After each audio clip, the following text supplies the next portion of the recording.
Ayan guys, it's November 15. Ang daming bumili kagabi ng mga ballpen, ng mga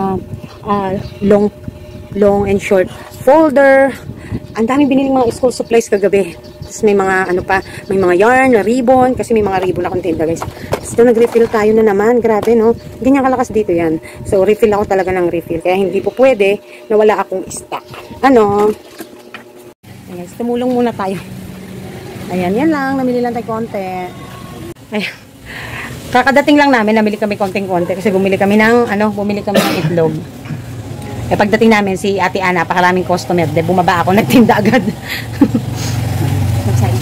Magsaing ka na at nag-iisip nga kami ulam.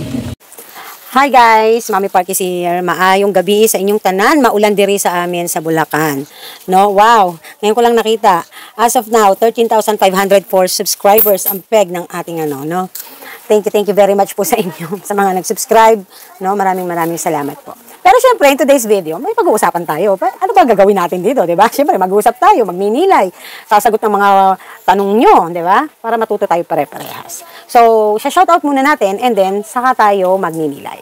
So, bidang-bida ang ating Ma'am Malu Aguirre sa araw na ito, dahil ang kanyang tanong ay ang ating sasagutin. So, maraming salamat po sa mga nag-comment, at syempre, sa mga natuto at nanood. Ayan, maliwanag. Kasi yung light ng cellphone ko. Okay, ayan, ano.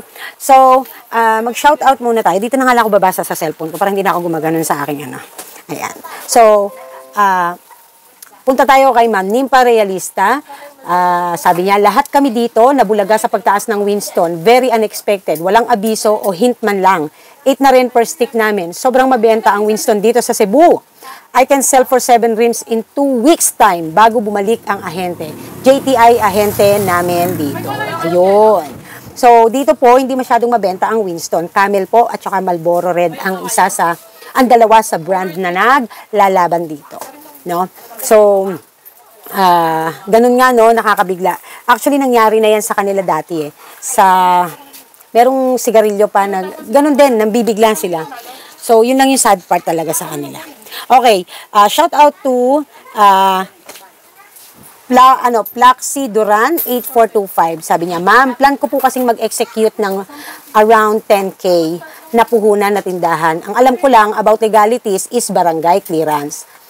Barangay clearance lang. Kung maliit naman na tindahan, hanggang kung malaki-laki na until sa mayor's permit and DTI na kukuhanin. Kailan po papasok sa BIR para magparehistro? Salamat po sa sagot nyo. Ayan. Alam nyo, ito yung nagiging misinterpretation or nagiging misconception or nagiging akala ng nakararami na pumapasok sa maliit na negosyo, no? Micro enterprise or kaya ay mga simple lang.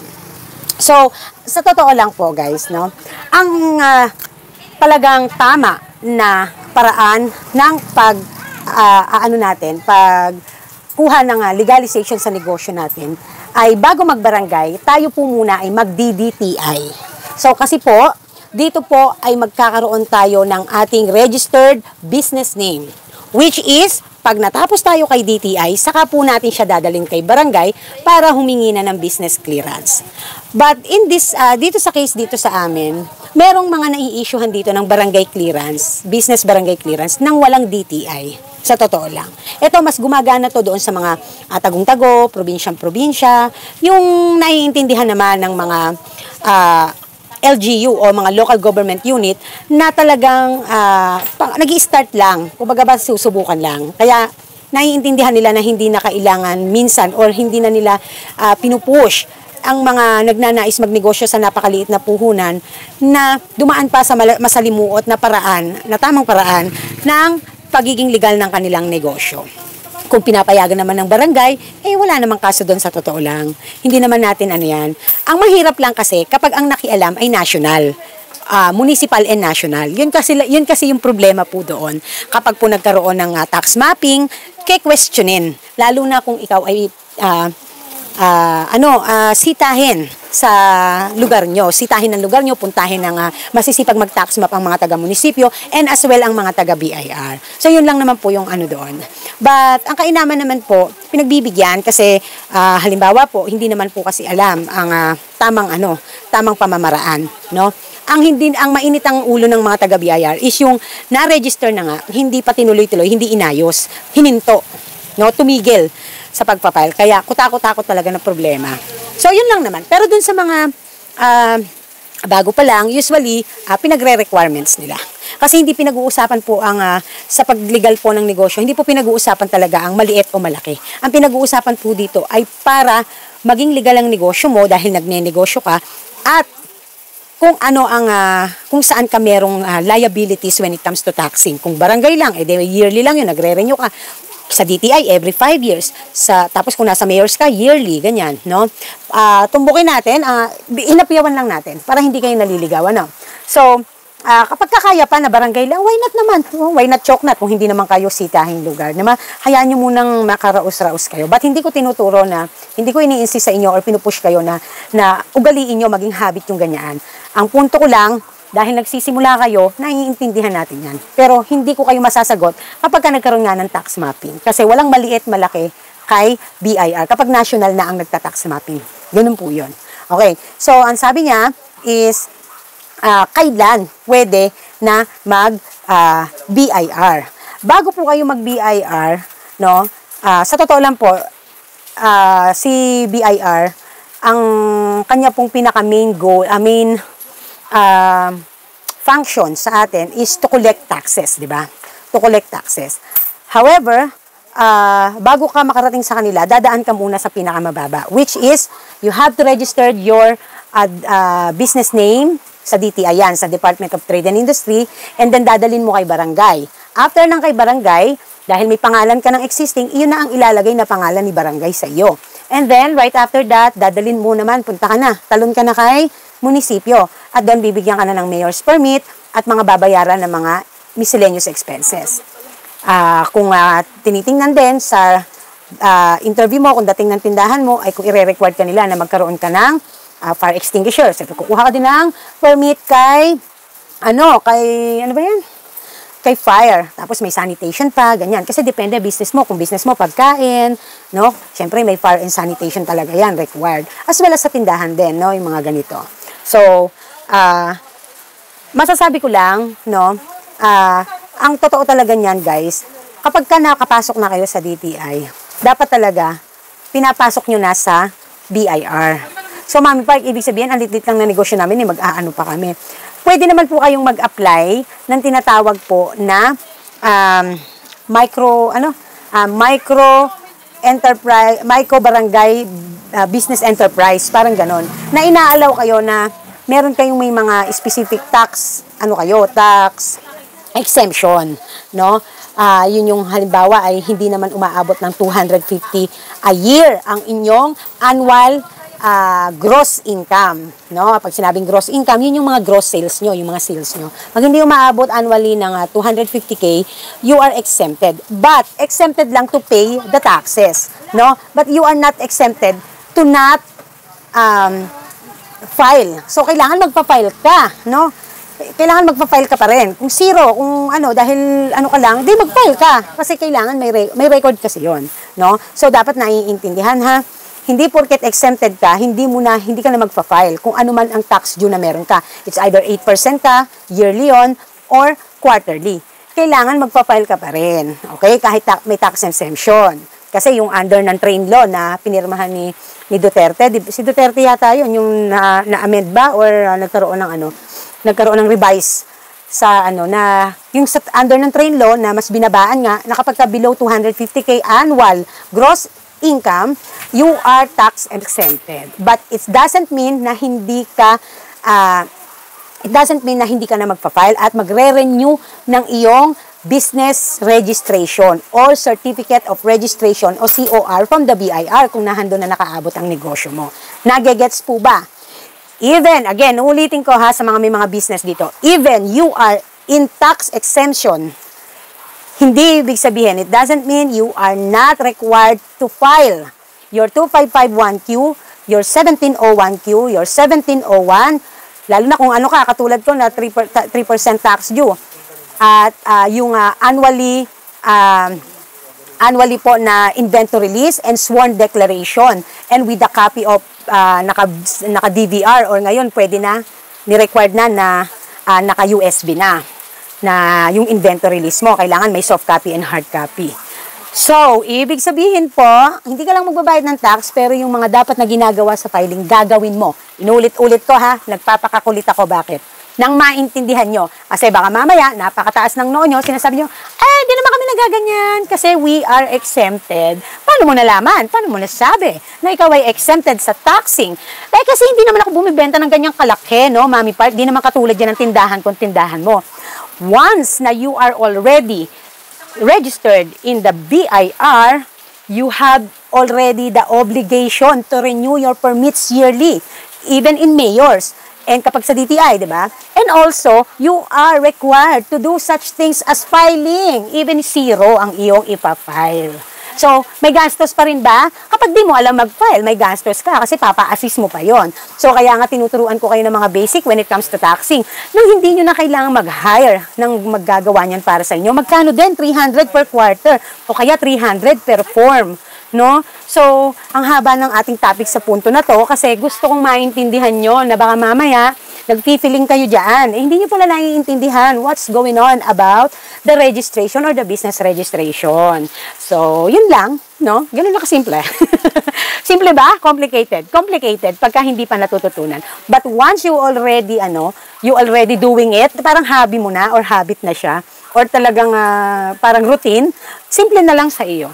Ang masakit lang sa bulsa pagka mataas ang tax, no? Sa totoo lang, nako. Tumataas ang kita, tumataas ang iyong tax. Diba? Ganun yun, ganun. Kaya, so medyo i-compress natin yung konsepto. Meron pong may mga business na wala naman pong mayor's permit.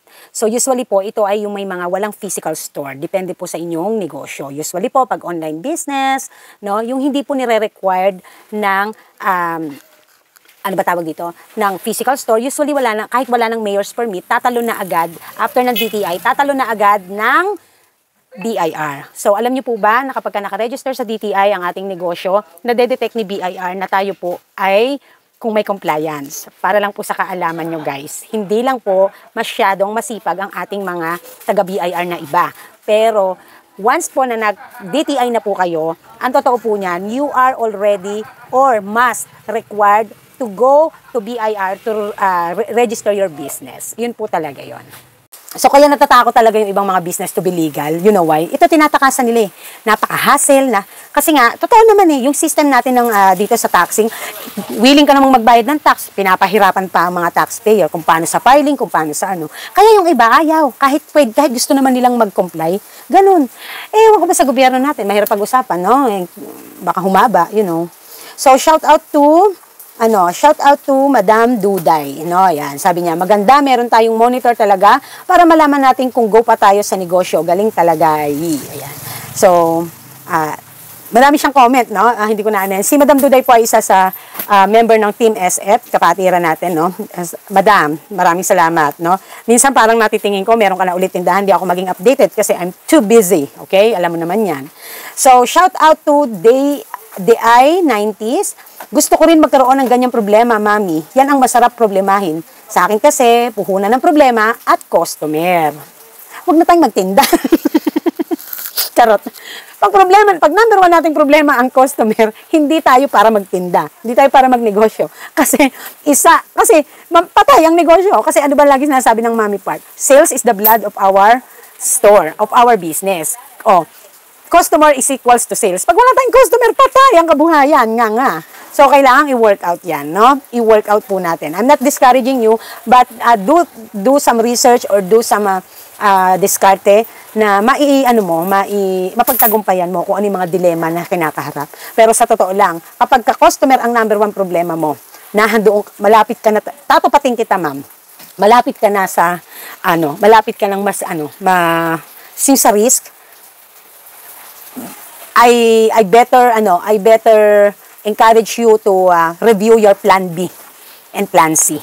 Para kung baka hindi pa muna para sa iyo to, mag-venture ka muna sa iba. And then kung talagang dadating dun sa time na yung location mo, medyo nakita mong medyo okay na, at babalikan mo pa rin, saka ka ulit mag-try, no? Ito ay para, nagiging honest lang ako, kasi para hindi na kayo magkaroon ng yung hopes, no?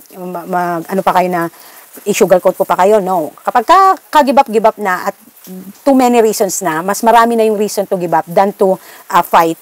It's okay to give up. Hindi naman ibig sabihin pag nag-give up ka, talo ka, nag-fail ka. It's just that nililid ka lang ng Panginoon to to another door.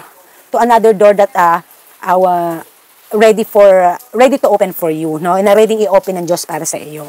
So, parang ako lang 'yun, 'di ba? May nawala man nun sa dati ko, pero nung nakalipat kami dito, may blessing naman na binigay, no? Siksik, liglig, umaapaw. So, ganun lang 'yun, ma'am, no? Huwag mong kasi napansin ko yun nung tinanggap ko na sa sarili ko na siguro mabibitawan ko na ang pagsasari-sari store. And talagang willing na ang sarili ko kahit sa loob ko parang masakit dahil kahit naman hindi yun talaga pang bread and butter yung dating store ko, masakit pa rin kasi nakasanayan na siya ng sistema ko, ng buhay ko, no? And to think na I'm going to give up being a sari-sari store owner and I'm going to venture into another business, talagang tinanggap ko ng maluwag sa loob ko. At kung sakali mang maisisingit ko siya together with the business of dishwashing, sa bagong tahanan ng dishwashing, in my surprise, nakakatuwa. Ang nangyari nga is, konting dishwashing, groceries. Yun yung nangyari, na instead of house of dishwashing, and then konting groceries, ang nangyari, ang kumonte, ang napukusan ko ay yung pagtitindahang muli, no? So, I'm pretty sure na merong mas magandang balak ang Diyos, no? Ma'am Die 90s. Hindi ibig sabihin na gumigib up kayo, you are already a failure. No? That is just the beginning of a new blessing. Tatandaan po natin yan. Ellen Pilar, True Mommy Park, always watching. God bless, love you. And then, Clarissa Aragit, always watching Mommy Park. No? Love you sa inyong lahat. And, syempre, Winnie, good morning Mommy Park. And then, si Ma'am Nim Parealista, sabi niya, nagbabudget talaga ako, gumagamit ako ng weekly planner para makarolling ng mga paninda. Dahil 3K to 5K lang ang daily sales ko. Binukod ko ang sales sa alak at soft drinks at bukod din ng sigarilyo. Effective siya kasi makakarolling ka agad. Tumutok na lang ako sa sales ko sa groceries. Tinatabi ko ang 1K everyday for pamimili ulit. Yung sobra, iniikot ko sa mga items from wholesalers like rice, eggs, and oil. So this is about naman yung effectiveness ng kanyang ng kanyang sistemang pinagagana sa pagmamanage niya ng kanyang financial management or kanyang puhunan na iro-rolling. So, whatever it is, kung ano man ang mas effective sa inyo, wala namang problema doon. As long as ang negosyo nag-grow, tumitindig, stay alive and kicking, and syempre growing, no? So, yun naman kasi, dapat ang negosyo growing, no? Continuous growth, ka nga. So, for the last, ay pag-uusapan naman natin ay si Ma'am Malu Aguirre, 5825. Sabi niya, very well said, Mommy Park. Kahit matagal na ako sa business, sari-sari store, but I still learned a lot from you. Pero may question po ako. Sabi ng cousin ko na nauna sa akin mag-store, pag naglagay ako ng puhunan, yun na yun. Huwag ko nang dagdagan. Paikutin ko na lang para malaman kung nag-grow ang store. Pero ako kasi, in 3 years sa business, pag December, nakaka-receive ako ng 13-month pay or bonus or commission. I-take note lang po, si Ma'am Malu Aguirre po ay still employed pa po yata. That is her talagang yata main source of income. And ang sari-sari store ay another source of income. Okay? So, to be clear lang. So, I hope na clear nga talaga, Ma'am Malu. Correct me if I'm wrong, ha? Ayun. And then, sabi pa niya, nakakatanggap nga siya ng 13-month pay, bonus, ganyan, commission, at nilalagay niya yung lahat sa store. Pinamimili niya para sa store. Kaya full pack talaga ang kanyang tindahan. Nakikita ko naman ang net income at okay naman so far. So, di ko sinunod yung kung ano, yung benta, yun lang. Thank you, Mommy Park. Ibig sabihin, hindi niya sinunod yung sinabi ng kanyang pinsan na kapag ka naglaan ng puhunan, yun na yun. No? Yun ay mas naunang magsari-sari store. Ito po kasi yan. Tulad po ng sinabi ko na naman kagabi sa ating last vlog, ang pagpuput up ng ating negosyong sari-sari store, to be specific, wag na tayong lumayo. May purpose po dapat. Ano ang goal nito sa buhay natin? So, if it's bread and butter, syempre, parang yung discarding ginawa ko, no? If it's if it's just additional income, extra income, wag lang matulog ang iyong pera sa bangko at gusto mong ilaan sa isang negosyo na mapagtutuunan mo naman ng panahon and at the same time ay manganganak naman ng income. So, nagbe-venture tayo, no?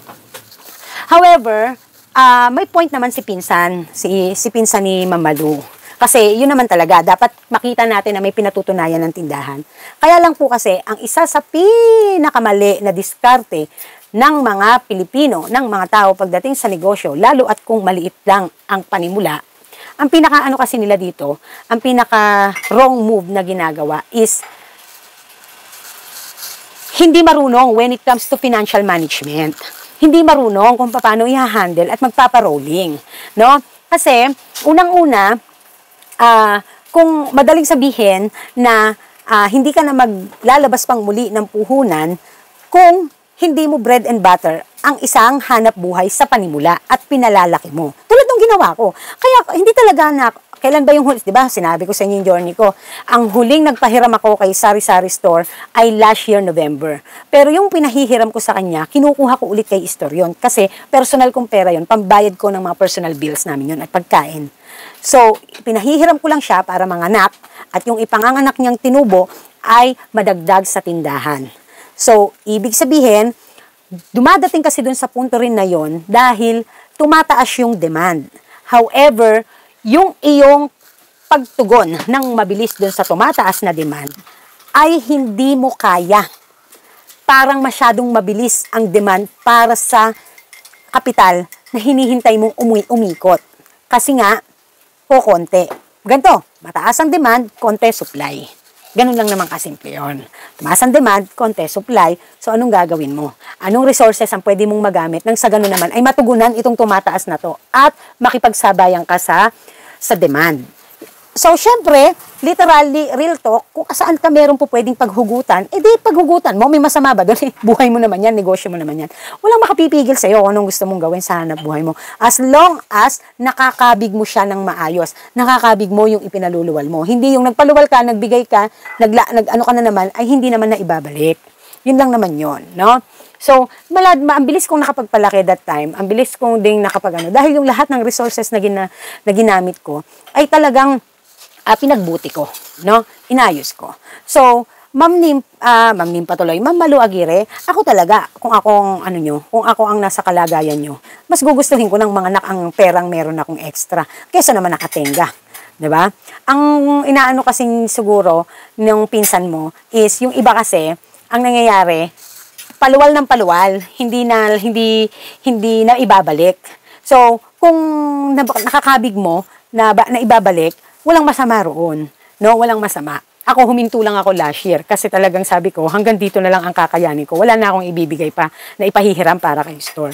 Kaya, sinur ko muna na medyo malaki-laki na siya at mas may laban ng mag-rolling. Ang naging problema na naman kasi, nadagdagan na naman yung opportunity. Yung problem, tumaas na naman yung demand. Monthly, tumataas yung demand ng nasa around 1/8 or 1/4%, no? Parang ganon. Nasa around 13%, ganyan, 14%, up to 25% monthly ang demand. So, kaya hirap na hirap talaga ako. Ako hinihikahos. Sabi ko nga sa inyo, ako nahihirapan. Ako ang napapagod. Dahil limited nga yung ating nakaalat, pinaparolling lang natin. Bread and butter natin siya. Nung hindi ko kasi bread and butter, kabig na kabig lahat ni store, balikwas lahat sa kanya. Pagkatapos ng business expenses, balik sa kanya pati net income nasa kanya. So, kaya mabilis. Hindi ako nag-iipon. Hindi ako nagagarapon. Lahat talaga. Ibinuhos ko talaga. Kasi, in-stand alone ko. Not stand alone. Minake sure ko kasi na ang tindahan ay ma-establish na bago dumating yung panahon na kailangan ko na siyang maging bread and butter. So, ganun lang naman po kasimple. Naintindihan po ba? Nagets po ba? Tama ang sinabi ng iyong cousin. And at the same time, ay tama rin naman ang naging diskarte mo. Kasi kung makikinig ka sa ganoon, na papaano kung imbis na yung mabilis na paglaki ng tindahan mo, may opportunity mabilis lumaki, ay baka umabot ka na ng 3 years, 5 years, ang itinaas lang ang growth rate lang ng tindahan mo from your starting capital ay baka nasa 25% lang. Diba? Ibig sabihin, di man lang dumoble. Dapat dumoble man lang after 2 years, after 3 years. Baka mamaya, nasa 25% lang ng rate ng startup capital mo, ang growth rate na inabot. Dahil, mabagal. Dahil, naghintay ka ng pagpapaikot Diba? Paano kung yung pagdating doon sa customers rate naman, yung dami ng customers. Siyempre, kung may kalaban pa, paghahatian pa.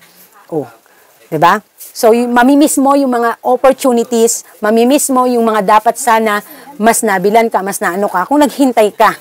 Diba? Ganito lang yan Para kang naghihintay ng hindi mo alam kung may hinihintay ka pa ba. Parang ganun yun. Diba? parang lumalabong relasyon, ganun ba yun? So, lagi nyo tatandaan, once there's an opportunity for additional capital, at ito naman ay may potential na maibalik sa inyo, 100%, 80 to 90 hanggang 100% ang pag-aaral nyo na mababalik, go for it. Go for it. Alam nyo po kung bakit. Huwag nyong hayaang ma-miss na opportunity na pwede sana kung hindi kayo naghigpit, kung hindi kayo masyadong nagkuripot. No? For me lang for me. Kasi ako, kung magkakaroon pa ako ng, kung halimbawa, ang daddy, no? Meron pa siya mailalabas na pera. O daddy, lagay mo na dito yan. Pahiram mo na kay story yan. Para di na tayo nahihirapan, pamili tayo ng pamili. Pag-stock na natin yan. Diba? Ganun lang naman kasimple yan. As long as naibabalik. Ang masama, yung hindi naibabalik. Okay? So, sana po, anuhan nyo, Ma'am Agire, walang masama sa inyong ginawa at wala din namang masama sa sinabi ng kasi nyo. Kasi sa negosyo talaga, may ganung paraan. No? Kaya lang kasi, ang tindahan kasi natin, hindi tayo naglalabas ng isang bagsakan. Gradually nga kasi mangangapa pa tayo. Nasa trial and error method tayo. Hindi yan katulad ng, kahit nga yung mga malalaking negosyo Diba? O, kung kinakailangan na, kaya nga yung iba, diba, nag-i-invite pa ng nag-i-invest kasi nga, hindi nga nila masustain, no? Kailangan nila magkaroon ng stability. Ang magiging reason ng pagka-stability ng kumpanya nila o kaya ng hanap buhay nila ay yung mga willing magpahiram ng kapital, karagdagang kapital, or kaya yung mga willing mag-invest sa kanilang hanap buhay. Ganun lang kasimple yun, no? Huwag too much perfect. Too much perfect will kill you. Charot. Sa totoo lang, alam nyo ako, mahigpit ako, alam nyo, lahat tinitingnan ko. Pero kapag sa mga real talk at totohanan na nangyayari sa buhay araw-araw, huwag natin mga magpaka-ipokrita, no? If there is a way for us to get more capital or extra money to invest in our business na nagiging maganda, why not i-invest natin? Okay? Paalala, as long as bumabalik, walang problema. As long as may naipupundar, as long as may nai-invest, walang problema. Okay, Ma'am Agire, thank you very much po sa inyong tanong at maraming salamat sa inyong lahat. Kung kayo po ay may questions at suggestions, sabihin lamang po dyan sa comment, okay? So this is Mami Park and this is Team Park. Mahabang video na naman. Make a good choice. Happy selling to everyone, mga kasari. Fighting. Bye! Mwah!